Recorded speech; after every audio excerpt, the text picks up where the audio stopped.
Problem number 3 is very similar to problem number 2. The only difference here is that we are starting with a different number and we have a different sign, but we are still graphing the solutions to this inequality. We are still graphing all the numbers that x could be in order to make this statement true.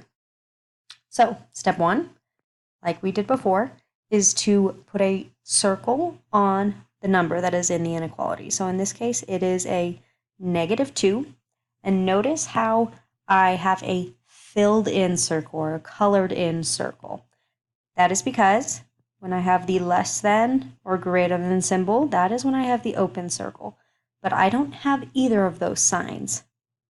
I have the greater than or equal to sign. And when I have the greater than or equal to or the less than or equal to sign, that is when I am going to color in my circle.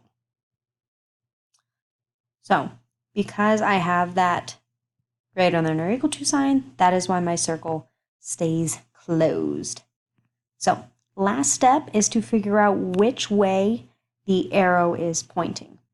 Now, I'm going to bring you back. You remember in our interactive notebook on your vocab page, we drew some number lines and we wrote some arrows going each direction.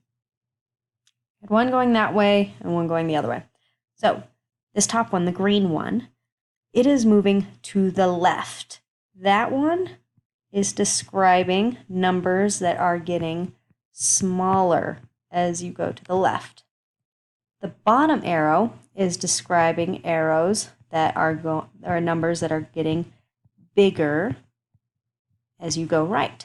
So in this case, I want to see the numbers that are bigger than -2. So that means I need to move in the bigger direction. I need to move in the right direction. Get it? We're moving in the right direction here. So I'm going to start at my circle and draw my line all the way to the right. Now, make sure you don't stop too soon, though, because it does extend theoretically forever.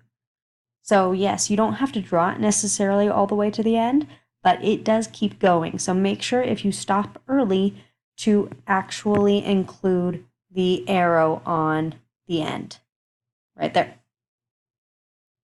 So that is the answer for number 3.